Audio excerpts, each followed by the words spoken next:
उत्तर प्रदेश के मुख्यमंत्री योगी आदित्यनाथ ने डॉक्टर श्यामा प्रसाद मुखर्जी की 125वीं जयंती पर उन्हें पुष्पांजलि अर्पित कर श्रद्धांजलि दी।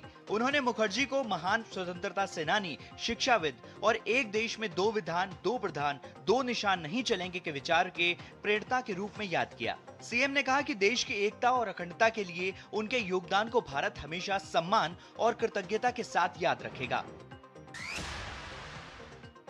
रेल मंत्री अश्विनी वैष्णव आज ओडिशा दौरे पर रहेंगे, जहां वे रथ यात्रा की तैयारियों और रेलवे परियोजनाओं की समीक्षा करेंगे। इस दौरान राज्य के 2 नई ट्रेन सेवाओं की सौगात मिलेगी, जिसमें ब्रह्मपुर सूरत अमृत भारत एक्सप्रेस और पुरी कोरापुट एक्सप्रेस शामिल है, जो क्षेत्रीय और लंबी दूरी की कनेक्टिविटी को मजबूत करेंगी।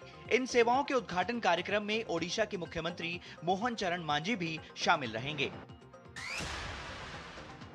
भारत की ब्रिक्स अध्यक्षता के तहत ब्रिक्स वुमेन वर्किंग ग्रुप की 2 दिवसीय बैठक आज कोच्चि में शुरू हो गई है, जिसमें सदस्य देशों के वरिष्ठ अधिकारियों ने भाग लिया। बैठक में महिलाओं के सशक्तिकरण, नेतृत्व, डिजिटल फाइनेंशियल समावेशन, उद्यमिता और जलवायु व खाद्य सुरक्षा में उनकी भूमिका जैसे अहम मुद्दों पर चर्चा की गई। यह बैठक आगामी ब्रिक्स महिला मंत्री स्तरीय बैठक की आधारशिला मानी जा रही है, जो इसी महीने 8 और 9 तारीख को होगी।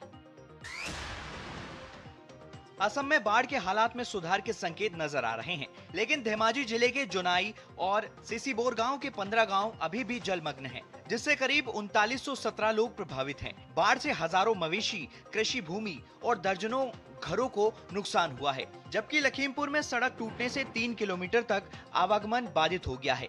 हालांकि नदियां अब खतरे के निशान से नीचे बह रही हैं और कोई हताहत नहीं हुआ है, लेकिन राहत शिविरों में सहायता जारी है और प्रशासन बहाली कार्यों में जुटा हुआ है।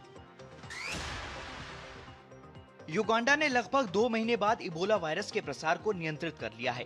यह प्रकोप पड़ोसी देश कांगो से आए मामलों के बाद घोषित किया गया था। स्वास्थ्य मंत्रालय के मुताबिक अब तक 20 मामलों की पुष्टि हुई है, जिसमें अधिकांश कांगो से आए थे, जबकि कुछ स्थानीय संक्रमण के थे। इसमें से अधिकतर मरीज ठीक हो चुके हैं, कुछ का इलाज चल रहा है और कुछ की मौत हुई है। स्वास्थ्य मंत्रालय ने कहा कि इबोला मुक्त घोषित करने की प्रक्रिया तभी शुरू होगी जब अंतिम मरीज संक्रमण फैलाने में सक्षम नहीं रहेगा।